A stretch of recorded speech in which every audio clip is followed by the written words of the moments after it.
Hello and welcome to Rathods Science Academy. Today in this session we are going to see current affairs of 4th October 2024. Actually there are many articles which are relevant from our examination point of view from today's newspaper. So let's get started without wasting any time. So I will be always focusing on two things that you need to do for sure before reading your newspaper, that is go through your syllabus thoroughly and get thorough about micro listing of topics. And next one is see previous questions so that you can understand how questions are asking from current affairs so that you will be not missing any point, right? So now let us see the first article. So see the title guys. So it says caste bias, segregation of work in prisons violate dignity, says Supreme Court. So what does this article is talking about? It is talking about prison reforms. Clear? So what is the keyword? First let us try to write the keyword and let us keep that keyword in our syllabus, and later on I will tell you the dimensions that you have to follow. So this article is talking about prison reforms. So why we need this prison reforms now? Because of some problems we are having in our prisons, right? So what are the problems? So everyone knows that there is overcrowding of our prisons. First problem here is there is overcrowding of prisons. And next one is human rights violation. So there is human rights violation, and there are issues regarding sanitation in prisons.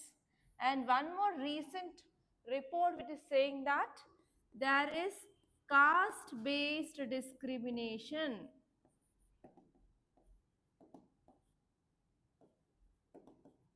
There is caste based discrimination, and even there are some reports saying that there is manual scavenging happening. Manual scavenging is happening in prisons, so it is leading to human rights violation. Okay, so because of all these problems that we have in our prisons, we need to have reforms. So this is the thing which mainly said because of this is the news. So now let us keep this topic in our syllabus where exactly you can place this prison reforms. In GS paper 2 we have governance, and even from GS paper 1 and 2 we have society and social issues. So from that point of view we can read this. And even in your mains 2024 in GS paper 2 there was a question regarding what are the problems faced by marginalized sections of society. So can you keep this here? Yes, of course. So whenever you are writing about problems of marginalized society, so these people who are present in society, who are living freely, not only those people facing caste discrimination, but even people who are staying in prisons, yes, there is an evidence of caste-based discrimination even in prisons. Okay, so in this way you have to connect. And even there may be a chance of getting ethics case study from this topic. Like if you are a jailer, what are the steps that you are going to take? So what are the options that you are having? Evaluate your options and which course of action that you will be adopt. So in this way also you can get question from your GS paper 4 ethics from section B, that is part B is your case studies. Okay, so these are the subjects that you have to connect. And now let us see what are the dimensions. So you have to see clearly what are the problems in our prisons along with relevant data or examples that substantiate your argument. So the first one is problems, and next one is you have to see what are the causes why there are problems in this prisons. And next one here is why caste based discrimination is happening here, what is the root cause. And next one here is what are the prison reforms that we need to take care of. And next one here is what is the role of judiciary here. to ensuring rights of people, because already we know that there should be no caste based discrimination, and even we have fundamental rights which guaranteed for our citizens of our India by our constitution, which says that there should be no discrimination on based on caste, religion, race, sex, etc. But even though caste based discrimination is happening, and even there is an article 17 which says abolition of untouchability. It is also an example of caste based discrimination. Still we are following this, but why? Okay, so here you have to know about role of judiciary in ensuring fundamental rights. Here you can see article 32 which talks about writs. Clear? Okay, so these are all the dimensions that you have to see from this article, and let's dig deep into this article. Okay, so context says that Supreme Court of India has condemned caste based discrimination and as well as segregation of work in prisons. And here Supreme Court is saying that whenever we are doing this in prisons, it violates fundamental human dignity. And because of this, now Supreme Court is urging to take immediate reforms, to take actions immediately, so that we can revise prison manuals. And what's the time given? The time given by Supreme Court is just 3 months. Within these 3 months, we need to come up with revision of our prison manuals, so that we can remove caste-based discrimination. We can also focus on protection of rights of people, especially protection of rights of denotified tribes. And we have to eliminate all forms of discrimination in these prisons. Okay, and if you see what are the key points that you have to see, first one is caste based discrimination is unconstitutional. The Supreme Court says that any form of caste based discrimination, especially which is happening in prisons now, it violates constitutional right to equality. So we have Article 14 to Article 18 which talks about right to equality, that will be get violated. And next one here is there is ongoing struggle against social hierarchies. Social hierarchy is nothing but divisions in the society. Yes, because of this division in our societies, it is a root cause for caste based discrimination. So we have to decrease that social hierarchies. And for this, Supreme Court said that we have to come up with urgent manual revisions. So 3 months of deadline is given now. So here we are focusing on immediate action to dismantle discriminatory practices, such that it is saying that we have to focus on judicial approach. So judiciary need to take some steps to ensure human rights. And next one here is, if you see untouchability, so untouchability abolition had been discussed in which article? Article 17 of our Indian Constitution. So by equating caste-based work segregation with untouchability. So if you can see like how the work is divided in the prison, so that is nothing but based on the untouchability. So court draws parallels with historical injustices, and even court is saying that we need to eliminate these outdated practices in our prisons, so that we can protect this denotified tribes, because from history onwards these tribes, they are facing systemic bias, and we have to ensure their rights. Have you watched this movie Jai Bhim? Jai Bhim is also talks about how this custodial death happens and what are the problems faced by this marginalized sections of society in the jails, prisons. So what's that movie? So you can understand exactly what is this custodial death, what is happening, everything. And next one here is, if you see the state responsibility in preventing discrimination, Chief Justice remarks and also highlights that state has an obligation to prevent discrimination. It is the responsibility of government. So here now court is challenging governmental policies and practices which are creating inequality in the society, and also now state needs to focus on increasing of accountability and transparency. And next one here is manual scavenging is still happening.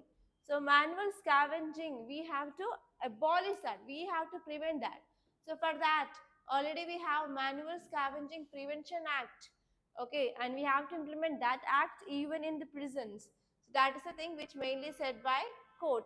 And court want to uphold laws and as well as human rights, and as well as it wants to promote justice in the society. So all these things that you have to remember from this article point of view. And now let us move on to next topic. So here you can see government opens portal for internships to bridge skill set gap.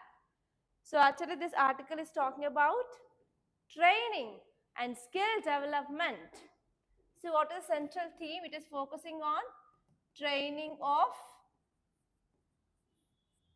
youth and also skill development. Skill development and training. So from which subject you can see this topic? Yes, you can see from unemployment. So why there is unemployment increased in India? So why it is 9.2% in India? Because of lack of skills and because of lack of training, right? So can we connect this with GS paper 3 under economy?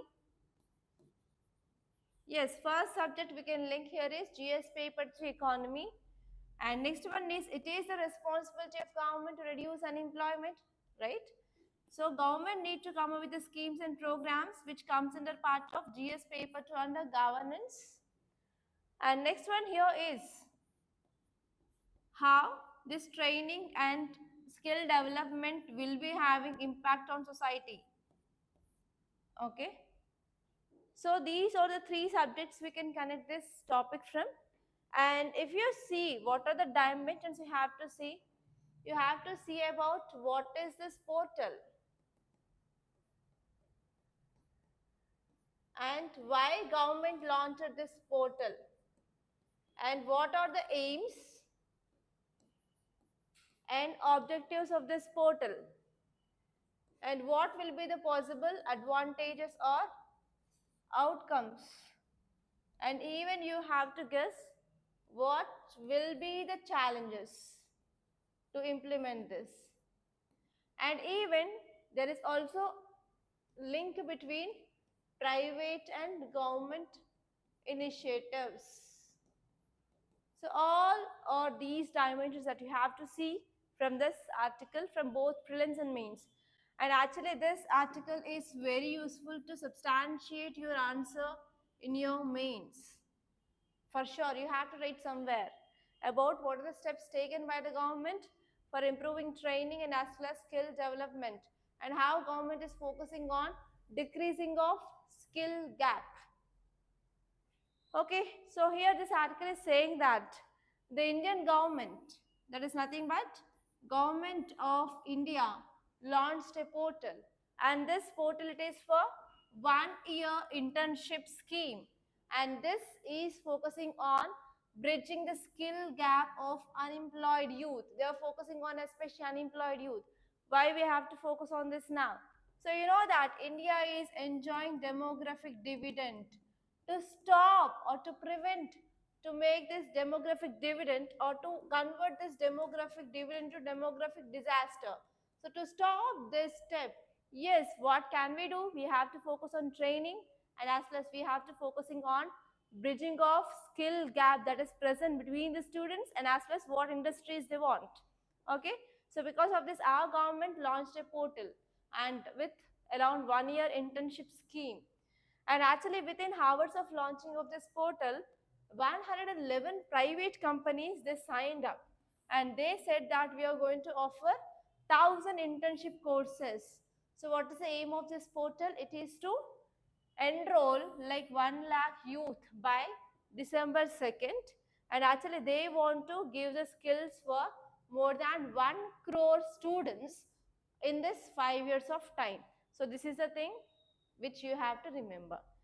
And if you see some important facts from this article, so we are focusing on bridging of skill gap.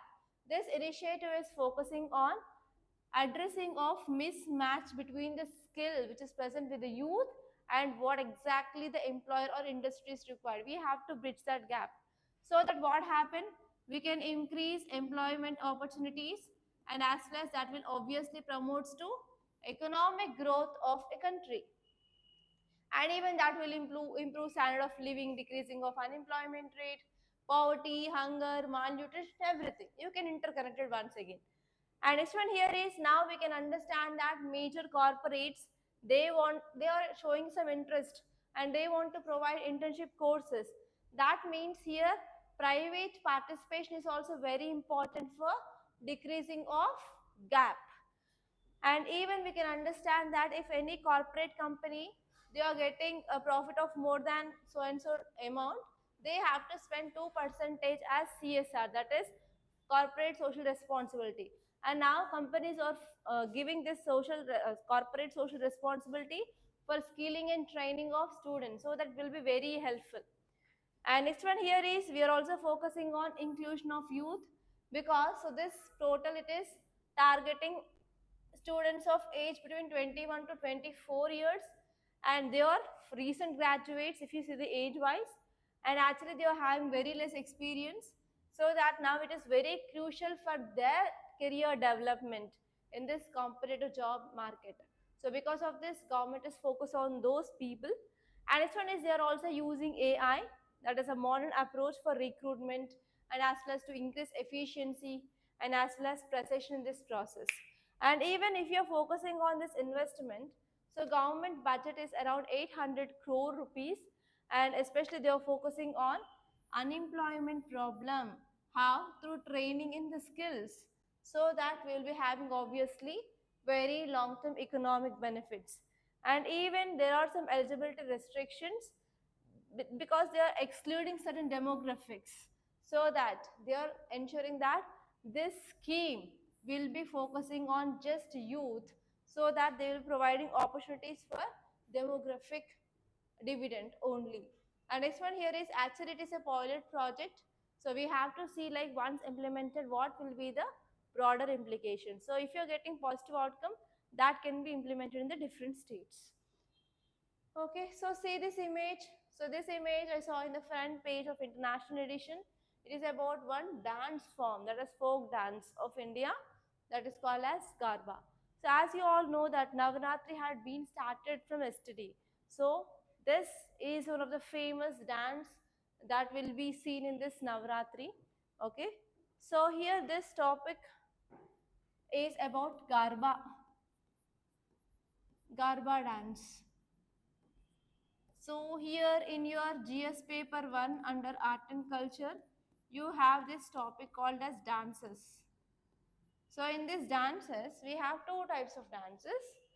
First one is classical dances. Second one is folk dances. So how many classical dances?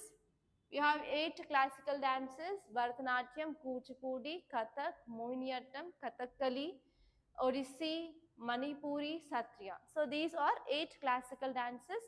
And for this, try to draw a map of India and see in which area we have which kind of dance. For example, in Tamil Nadu we have Bharatanatyam, and in AP we have Kuchipudi, and in Kerala we have Kathak and Mohiniyattam, and in Odisha we have Odissi, in Manipur we have Manipuri. So like that, in which state which kind of dance was there, you have to see that. And you have to see even special features of each and every classical dance, because it is a very important topic from your prelims and as well as mains. So for your folk dances, you can make notes in this form like in tabular format. So you have to see dance here and in which state and what are the special features or which type, like why that dance will be performed.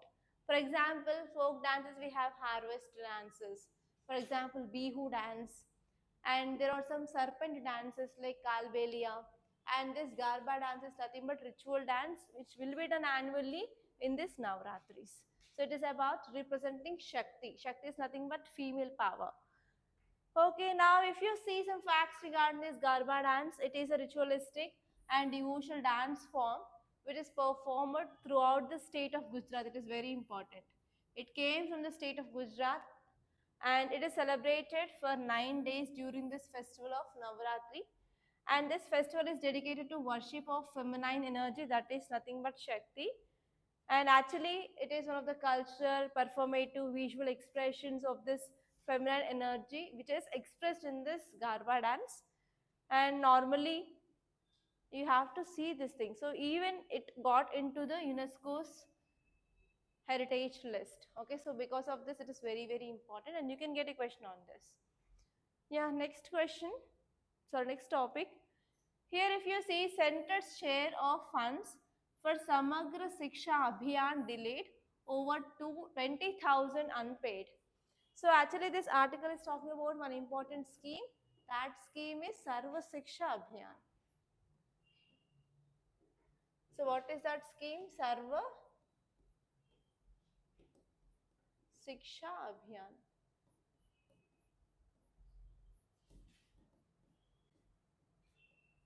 So whenever you're getting any government scheme, you have to focus on that. Just to see at least basics of that so that you will be having some idea. Okay, so this topic is important from your GS paper 2 under governance. And here you have to see it is important even from education point of view, because everyone knows that Article 21A, it is a fundamental right present in the part 3, which talks about right to education. So it is also important from your GS paper to polity. Okay, so what are the dimensions you have to see? You have to see what is this scheme about, which ministry is taking care of that, important features of that scheme, what are the advantages of this scheme, and whether it is centrally sponsored or central sector scheme, and you have to see what are the challenges faced by this scheme. So actually this scheme now is in use because of challenge. So what is that challenge? There is lack of funding, and more than 20,000 who are working under this scheme, they had not yet got the salaries. So it is sort of the challenge. Because of this, it is in use, and you have to collect other challenges which is faced by this Sarva Siksha Abhiyan. Okay, so if you see the context, it says that while Union and Tamil Nadu governments continue to tussle over implementation of National Education Policy of 2020 and even the funds for the Samagra Siksha Abhiyan, they are being held back from the state. So actually, you know that central government came up with this policy called as National Education Policy of 2020, and actually whenever this kind of policy came up, so that need to be implemented throughout the country uniformly. But states, they are showing some resistance, so they are not implementing this scheme properly. So here, that is the one problem, and second important problem here is even they are not having the proper funds for implementation of this scheme. So more than 20 persons under this scheme in the state, they are yet to receive their salary. They had not yet been received their salaries. So it is one of the important problem they are facing. So what is a Samagra Siksha scheme? It is an integrated scheme, and it is focusing on school education, and especially in this scheme they are focusing from pre-primary to senior second, that means up to 12th class, and it is a centrally sponsored scheme. That means fund will be shared between center and as well as states. So what are the important aims of this scheme? They are focusing on universalization of access to school education. Second one is they are focusing on promoting equity. That means we have to focus on inclusive education. That means even disadvantaged people who are belonging to the weaker sections, they have to get this right to education because it is already a fundamental right. And next one is they are focusing on improving of quality of education across all levels of school education. So these are the things that you have to know. And what are the objectives? Even this scheme is focusing on Sustainable Development Goal 4. It is talking about education. Okay, so that is the thing that you have to focus on. And see this one more very interesting article, guys. It is about leopard population Odisha's forest jump by 22 percentage to 696 in 2 years. So this article is talking about success of leopard conservation project in state of Odisha. So what is the keyword? Keyword is leopard conservation.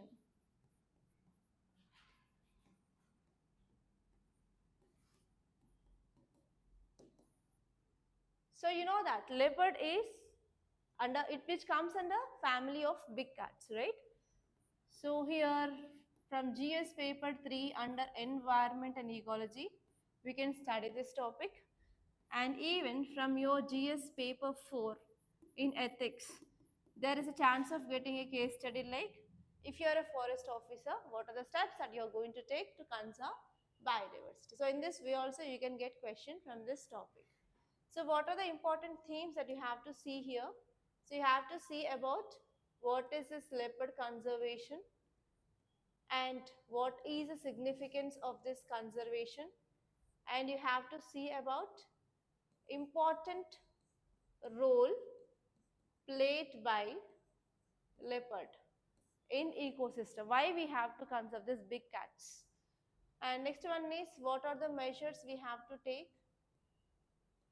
because still the conservation is going on, illegal poaching is happening, illegal killing of animals for their parts, and illegal trade of animal organs is happening, animal parts. So still whatever the measures we are taking, still illegal things like poaching is happening. So to control this, what can be the extra measures that can be taken, that you have to taken care of? Okay, so now let us see this article. So Odisha's leopard population has increased by 22%. So from last 2 years, if you see, compare the number, so there was 568 leopards now. So actually it had been increased to 696. So that there is 22 percentage of increasing of number of leopards in Odisha state. It is according to Odisha Leopard Estimation 2024. So if you are getting any question regarding what is significance of conservation projects, like why we have to conserve this big cats, or like we have some projects like Project Elephant, Project Rhino, so why we are focusing on those animals especially. So if you are getting questions, so you need to write this data like, yes, this program it is successful, that 22 percentage of leopards had been increased in Odisha from last 2 years. So in this way you can use this data. So actually there are still some concerns like poaching is happening, illegal trade is happening. So we have to take some more extra effort so that we can control that illegal trade and as well as poaching of these animals. So especially they went for conservation of these leopards in Simlipal Tiger Reserve. So you can get a question like, recently Simlipal Tiger Reserve is in use. In which state it is located? Jharkhand, Odisha, Meghalaya, like that. It is in Odisha. So if you see some important points that you have to get from this article. So first one is there is population recovery is happening. So 22 percentage of increase of this number of leopards happened. And next one here is they used camera traps for estimation of the number of these leopards, and even they focused on monitoring of wildlife, and even they are focusing on data collection, increasing of reliability on data which they collected, and even they are focused on especially protected areas. So they defined some areas as protected areas in that Simlipal Tiger Reserve, and especially that areas they focused on this leopard conservation, and these are the steps that very helpful for improving of the number of leopards now. And next one here is still we are having some poaching which is illegally happening in that region. So we need to focus on stricter enforcement of laws so that we can protect this vulnerable species. Okay. And even one more problem now we are having here is whenever we are demarcating certain area for only conservation of leopards, what happens, the animals which are present there, they will be going for inmating, so that there will be a chance of genetic diversity. So because of this we are having melanistic leopards. Normally leopards will be seen with this type of spots, right? But in this melanistic we can see entirely this leopard will be having black color. Okay, so this is also one important problem that we are having with this protected areas and conservation within the limited region, because they will be going for mating inside. Okay, so that is one more problem that we identified. Okay, and see this next article. USCIRF flags India's collapsing religious freedom. So what is this religious freedom? So what is the concept of secularism in India? All regions are equal, right? So we are not following secularism of either US or France, where religion is entirely a separate entity and state is separate entity. So in India, all religions are equal. So this is the thing that we are following. And even in our fundamental rights, we have right to religious freedom. So which is that article which talks about right to religious freedom in your fundamental rights? Article 20? Okay, very good. So actually, what is this USCIRF? Do you know about this? So actually, why it is in news? Because here, USCIRF, it is nothing but United States Commission on International Religious Freedom, which kept India as country of specific concern. That means it is saying that there is no proper religious freedom in India. Is that correct? Do you have religious freedom in India? Why here USIRF, which made India in that, which kept India in that category, like there is no proper religious freedom? So can you tell me some examples which is violating this fundamental right of religious freedom in India? So any some actions of our government, do you know? So demolition of mosque, and we are building temples, and we are promoting Hindutva. Is that correct? Right? Okay, let us see this in detail. So here USCIRF released a report which said that religious freedom in India is deteriorating. There is decreasing or deplenishing of religious freedom in India, especially during the national elections which happened in 2024 recently. So this report which says that yes, there is worsening of conditions of religious freedom, including some discriminatory laws and even attacks on religious minorities, and even government actions are facilitating expropriation of places of worship. So there is demolition of mosques and we are going for construction of temples. So because of these actions which happened during this national elections 2024, now this report is given by US organization. Okay, and in this report, this organization designated India as country of particular concern where there are severe violations of religious freedom is happening.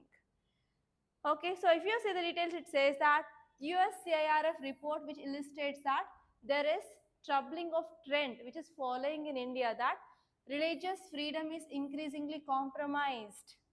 So there is compromising on religious freedom, and even we need some legal framework changes. Like many states, they came with anti-conversion laws.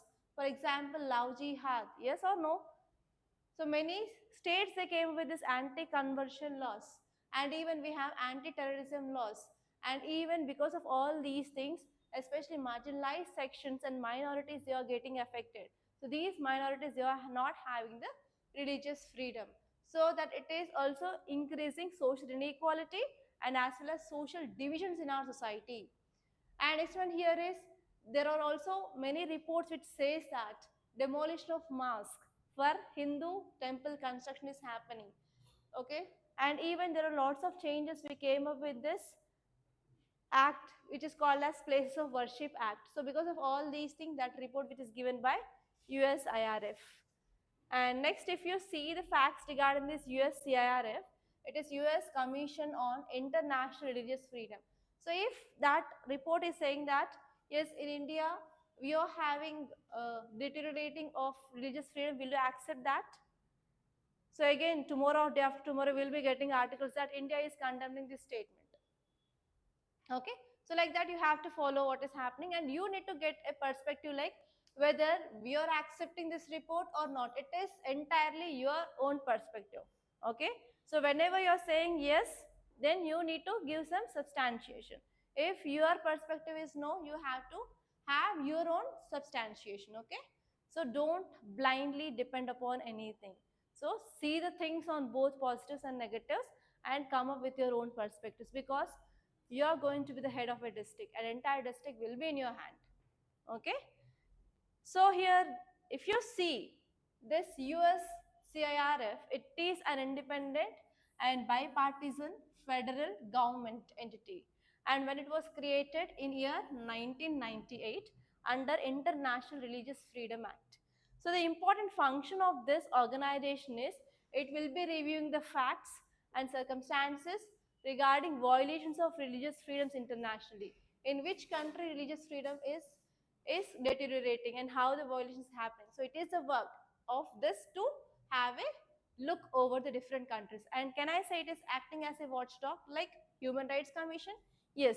So this organization will also make some recommendations to the president and secretary of the states and as well as governments like how they have to make the changes, and also uses some international standards to monitor religious freedom violations globally, and even it will be releasing annual report and it will be keeping countries in certain categories based on the violations on the religious freedom.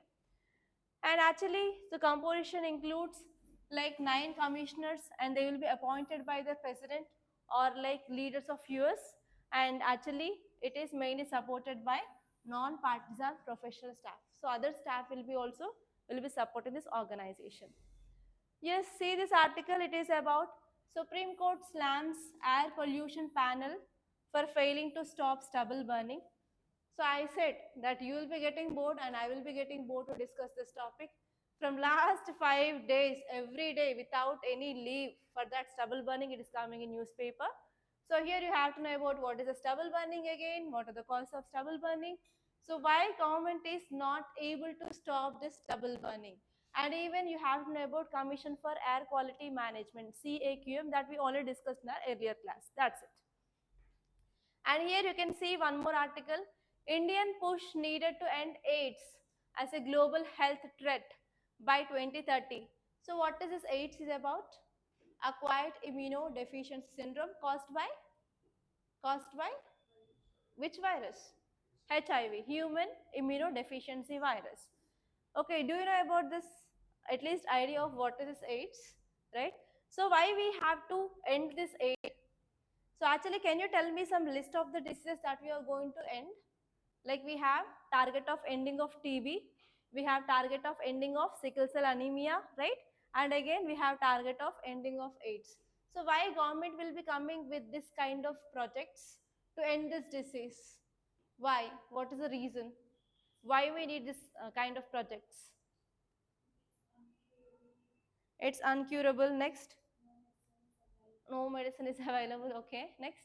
What about other diseases? For TB we have drugs and we have new regimen, that is BPAL regimen. Then why we have to end that TB? Why? Okay, so what are the problems of these developing countries? Okay, health is the, okay. Uh-huh. So actually India is having a target of Viksit Bharat by 2047. That means to get developed country status. So if you want to get that status, if you're having this kind of diseases which are prevalent, which are causing huge deaths in our country, can we call it as a developed nation? No, right? So to get the target of Viksit Bharat by 2047, yes, government need to have this target of ending of this kind of disease, which leads to wide range of deaths in India, like TB, like sickle cell anemia, and as well as this AIDS. Okay, say this one more article, the war on sickle cell disease, how one hospital is making a difference. So what is the sickle cell anemia? Sickle cell anemia, what happens in this disease? Not iron deficiency. So actually, what is the shape of your RBC? So in your blood, you have different kinds of cells, right? We have WBC, we have RBC, and we have platelets. So this sickle cell anemia is related to RBC. So normally RBC is disc shape. So this is the normal shape of RBC. So what happens in this sickle cell anemia? So RBC shape will be formed into like this. So because of this, what happened? So whenever blood it is moving in our blood vessels, so if this is in disc shape, it will be easily flowing. So whenever it is flowing, it will be not causing any harm to the lining of our blood vessel. But what happens whenever this sickle cell shaped cells are moving, because of the sharp ends, so it will be causing damage to our walls inside our blood vessels. So because of that, it will be causing lots of harm. and that is a one primary reason. And next important reason here is, so RBC, it is red in color because of hemoglobin. And hemoglobin is very important because this is the component which is carrying oxygen which is required for each and every cell. But what happens whenever the shape of RBC is converting into sickle cell? So there will be decreased ability of oxygen carrying capacity. So you'll be feeling lethargy, giddiness, everything. Okay, because of this sickle cell anemia. And actually, it is an autoimmune disorder or autoimmune disease. So it is nothing but genetic disease. Okay. So that is the thing that you have to remember, just what is sickle cell disease. So here see one article, split decision. So the ECI and Office of Speaker have not played fair in cases of defection. So what is this article talking about? Anti-defection law. So what is this anti-defection law? I already said about this topic number of times. Anti-defection law. So whenever people, they are moving from one political party to another political party, they will be disqualified. It is called as anti-defection law. Whether it is present in our original constitution? No, it is not present in our original constitution, but it had been added through 52nd Constitutional Amendment Act. Okay, so here you have to know like what is defection. Defection is nothing but simply whenever any person who won from a political party, after winning the elections, if he wants to shift to another political party, he will be disqualified. But who will be deciding whether that comes in a defection or not? Speaker or chairman. In Lok Sabha and State Legislative Assembly, presiding officer is speaker. In Rajya Sabha or Legislative Council, we have chairman. So here, presiding officer have an authority to take decision whether it comes under defection or not. So what is the criteria here? Like how many types of members will be there? So we have elected members, we have independent members, we have nominated members, right? Okay, so if any person who elected from a political party, for example, Congress party, or for example, TDP party, or for example, TRS party. So if he is joining any other party voluntarily, then he will be disqualified. And next one is if he is an independent member. So can you tell me some example of independent member from here in this area or from your AP? You know this Baralaka, very famous personality. Is she nominated or independent? Independent. So if she joins any other political party after 6 months, then she will be disqualified. That means between in 6 months she can join any other political party as of her wish. And nominated persons, so they should not join any other political party. Okay. So in that way, so we have some criteria based on elected, independent, and nominated. And next one is there are some exceptions. What are exceptions? If there is a political party, if 2/3 of this political party members, they want to join another political party, there will be no defection. Okay. So here you have to know about what is the criteria for this defection, and you have to know about why it had added in this 52nd Constitutional Amendment Act, why not before, and you have to see about the role of speaker or chairman. And actually this case, even it is going on in Supreme Court, because we know that who is the deciding authority, speaker or chairman, but what is the time limit? So there is no time limit which is prescribed in our constitution, like within how much time here speaker or chairman can decide any person to be disqualified.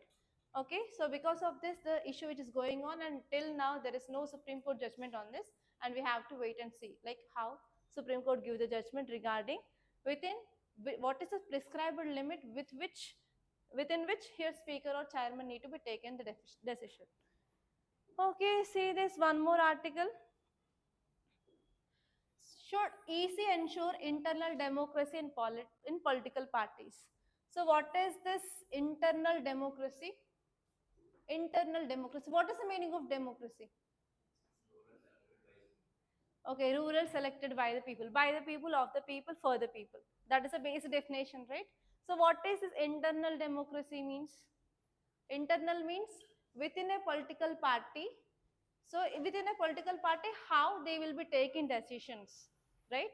So that is the meaning of internal democracy.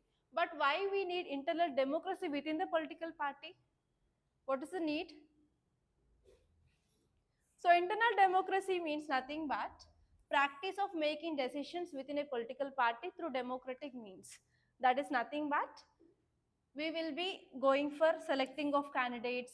We will be focusing on deciding of party policies, or like what is a manifesto, so how they have to go for campaigning. So everything they should be take decisions among the members. So each and every member, they should participate, so that we can ensure that internal democracy is there in the political parties. So if you see some debates which will be normally before elections, like in the same political parties, there will be divisions, and one division will be scolding another, and there will be some debates. There will be no consensus within the political party, right? So what happens if there is no consensus within the political party? What happens if there is no consensus within the political party? uh, is there the yeah yeah policy making will not be happens, right? So actually why we need this inter-party or internal democracy, it is to promote transparency and accountability within the political party. And actually whatever the decision making will be happening, so everyone should be included in the policy making, so that we can ensure inclusive governance within the party. And as well as now we can make the leaders accountable to their members. And this one is we can also increase the participation of the members, involvement of party members in the party's decisions and as well as policy decisions. If something goes wrong, everyone is accountable, right? And next one here is it also improves the candidate selections, like who will become the party members. And next one here is it will also prevents authoritarianism, like having the power in the hands of few. Okay, that is called as authoritarianism. So we are going to reduce this authoritarianism in the political parties. And this one is we can strengthen this democracy as well. Okay, so these are the some important things that you have to remember. So by this I'm concluding. And if you really like this class, hit the like button and please to share this class to your friends. And don't forget to subscribe to Rathods Science Academy. And one more thing, guys. So I'm not going to do Hindu analysis in Telugu. In Telugu channel, I will be doing like some important topics which are in the news on that day. Okay, full-fledged day, I will be covering that topic. Okay, so that's all. And if you have any suggestions regarding analysis, so please do give your suggestions in the comment box. Thank you so much for watching.